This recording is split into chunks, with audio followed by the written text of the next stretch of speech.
இந்தியாவில் தமிழகத்துல தேர்தல் நடைபெற்றுக் கொண்டிருக்கிறது.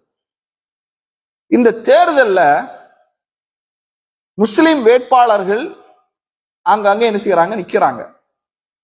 இப்ப நாம ஜனநாயகம் கூடுமா அல்லது ஓட்டு போடுவது ஹராமா ஹலாலா என்ற அந்த சர்ச்சைக்குள் நாம் வரவில்லை. ஒரு செய்தியை இங்கே நாம் அழுத்தம் திருத்தமாக சொல்ல கடமைப்பட்டிருக்கிறோம். என்ன செய்தி அப்படின்னா, உண்மையிலேயே வருத்தமாக இருக்கிறது, கண்டிப்பாக பதிவு செய்ய வேண்டிய ஒரு தகவல். காரணம், நிறைய முஸ்லிம்களும் இதை சர்வசாதாரணமாக கடந்து செல்கின்றார்கள். சில வேட்பாளர்கள் என்ன செய்யறாங்கன்னா, கோயிலுக்கு முன்னால் சென்று கும்பிடுகிறார்கள். கை எப்படி வைக்கிறதுக்கே நமக்கு ஒரு மாதிரியா இருக்கு. கோயிலுக்கு முன்னால போய் என்ன செய்யறாங்க, கும்பிடுகின்றார்கள். மாலை அந்த கோயிலிலே உள்ள பூசாரி கொடுக்கக்கூடிய மாலையை அணிந்து கொள்கின்றார்கள். பரிவட்டம் கட்டுகின்றார்கள், பொட்டு வைத்துக் கொள்கின்றார்கள், தேர் இழுக்கிறார்கள், நாகூர் தர்காவுடைய வாசலிலே போய் நிற்கிறார்கள் பவ்யமாக. ஷிர்கான குஃபுரான எல்லா காரியங்களையும் செய்யறாங்க.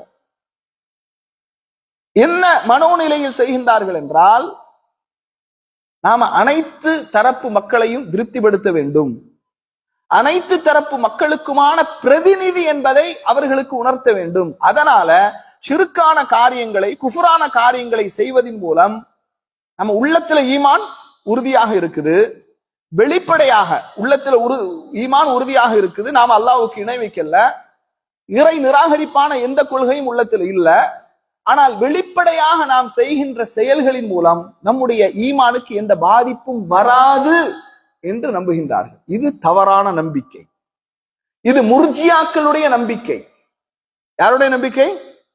அதுதான் வழிகட்ட கூட்டங்களை பற்றி படிக்கணுங்கிறது. வழிகட்ட கூட்டங்களுடைய அகீதா என்ன, கொள்கை என்னங்கிறத நாம தெரியணுங்கிறது. அப்படி தெரியும் பட்சத்தில் தான் அந்த வழிகட்ட கூட்டங்கள் இந்த காலத்தில் இல்லை என்றாலும் அந்த வழிகட்ட கூட்டத்தின் கொள்கைகள் நம்மிடத்திலே வராமல் இருக்கும். முர்ஜியாக்களுடைய நம்பிக்கை, அஹ்லு சுன்னா வல் ஜமாஅத்தினுடைய நம்பிக்கை என்ன? அஹ்லு சுன்னா வல் ஜமாஅத்னா, நான் கரெக்டான அஹ்லு சுன்னா வல் ஜமாஅத் சொல்றேன். அவர்களுடைய நம்பிக்கை என்ன? அல் ஈமான் என்பது நுத்துக்கும் பில் லிசான், ஷஹாதாவை வாயால் மொழிதல், இஅ்திகாதும் பில் கல்ப், உள்ளத்தில் உறுதியாக நம்புதல், அமலும் பில் ஜவாரிஹ், வெளிப்படையாக அமல் செய்வது, அல் ஈமானு யஸீது பித்தாஅ, அல்லாஹ்வுக்கும் அல்லாஹ்வுடைய தூதருக்கும் கட்டுப்படுவதன் மூலம் ஈமான் அதிகரிக்கும், வயன்குஸு பில் மஅசியா, அல்லாஹ்வுக்கும் அல்லாஹ்வுடைய தூதருக்கும் மாறு செய்வதன் மூலம் ஈமான் குறையும். இதுதான் அஹ்லு சுன்னா வல் ஜமாஅத்தினுடைய நம்பிக்கை.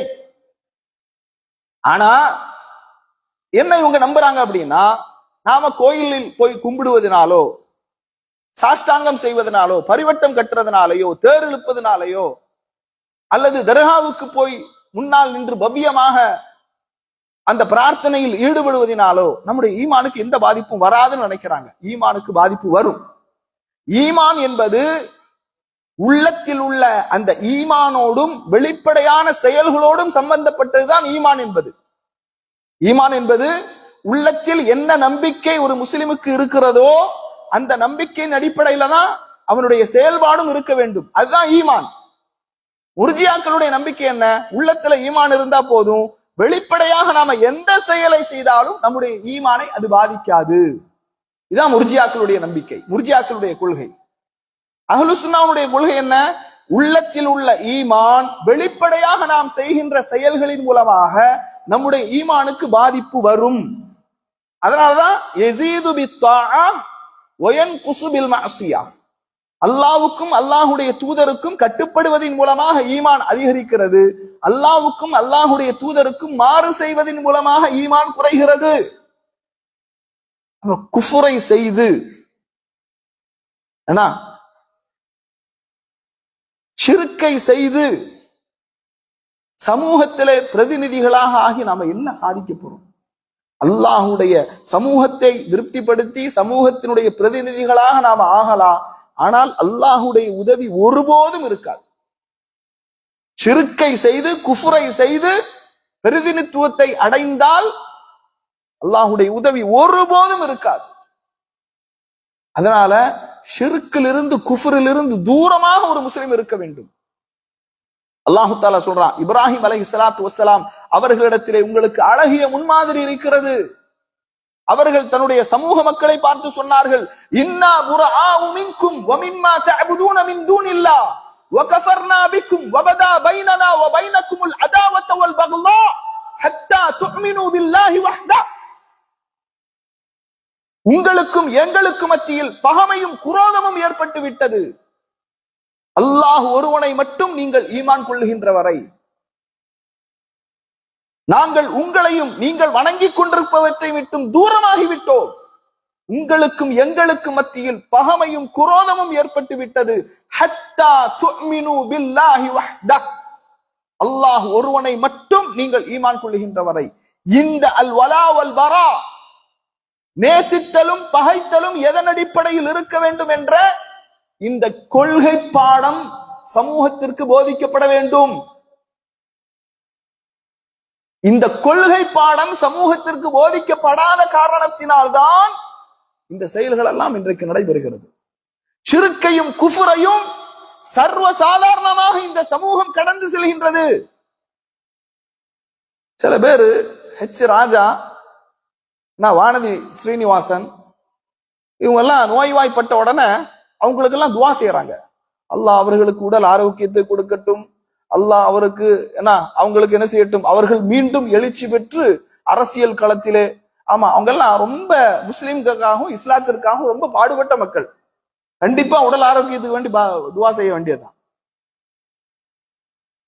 இல்ல, ஜஹாலத் ஜஹாலத் எதன் அடிப்படையில் ஒருவன் நேசிக்க வேண்டும்?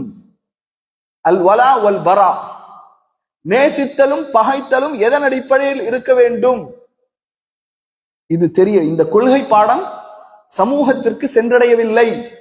அதனாலதான் ஹெச் ராஜாவுக்கு வேண்டி துவா செய்யறாங்க.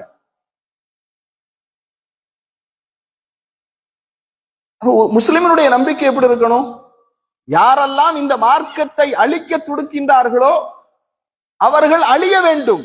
அவர்களுக்கு அல்லாஹ் ஹிதாயத்தை கொடுக்கணும், இல்லைன்னா அவர்கள் அல்லாஹ் அழிச்சிடணும். அதான் முஸ்லிம்களுடைய நிலைப்பாடா இருக்கணும். ஆனா என்ன செய்யறாங்க? துவா செய்ய, இப்படி எல்லாம் துவா செய்யக்கூடாது அப்படின்னு சொன்னா பிற்போக்குவாதிகள். யார்? நம்மளை பார்த்து அடிப்படைவாதிகள், பழமைவாதிகள், இந்த சமூகத்துல சமகாலத்திலே வாழ தெரியாதவர்கள் இருந்துட்டு போறோம். கண்ணியத்திற்குரியவர்களே, ஷிர்க், குஃபுர், இறை நிராகரிப்பு, இணை வைப்பு, சுத்தம், அதிலிருந்து விலகி வாழ வேண்டும். இப்ராஹிம் அலைஹிஸ்ஸலாத்து வஸ்ஸலாம் அவர்களிடத்தில் நமக்கு முன்மாதிரி இருக்குது. பெருநாள் வரும்போது மட்டும் இப்ராஹிம் அலைஹிஸ்ஸலாத்து வஸ்ஸலாம் அவர்களுடைய தியாகத்தை பாருங்கள். அவர்கள் நெருப்பு குண்டத்திலே தூக்கி வீசி எறியப்பட்டார். எதற்காக வீசி எறியப்பட்டார்கள்? இதற்காகத்தான் வீசி எறியப்பட்டார்கள். குஃபுரை அங்கீகரிக்கவில்லை, ஷிர்க்கை அங்கீகரிக்கவில்லை. தன்னுடைய குடும்பத்திலே இருந்தாலும், குடும்பமாக இருந்தாலும், குடும்பமா கொள்கையா என்றால் கொள்கையின் பக்கம் நின்றார்கள். அதனால் தூக்கி வீசி எறியப்பட்டார்கள். இந்த கொள்கை தெளிவு சமூகத்திற்கு வேண்டும். இந்த கொள்கை புரிதல் சமூகத்திற்கு வேண்டும். கொள்கையின் அடிப்படையில் தான் ஒரு சமூகத்தினுடைய பாதுகாப்பும் நிம்மதியும் உள்ளது. அல்லதீன ஆமனு வலம் யல்பிசு ஈமானஹும் பிதுல்மின் உலாயிக லஹுமுல் அம்னு வஹும் முஹ்ததூன். எவர்கள் ஈமானில் துல்மை கலக்கவில்லையோ, ஷிர்க்கை கலக்கவில்லையோ, அவர்களுக்குத்தான் பாதுகாப்பு, அவர்கள்தான் நேர்வழி பெற்றவர்கள். இந்த கொள்கை புரிதல், இந்த கொள்கை தெளிவு நமக்கு இருக்கணும். இன்னும் நிறைய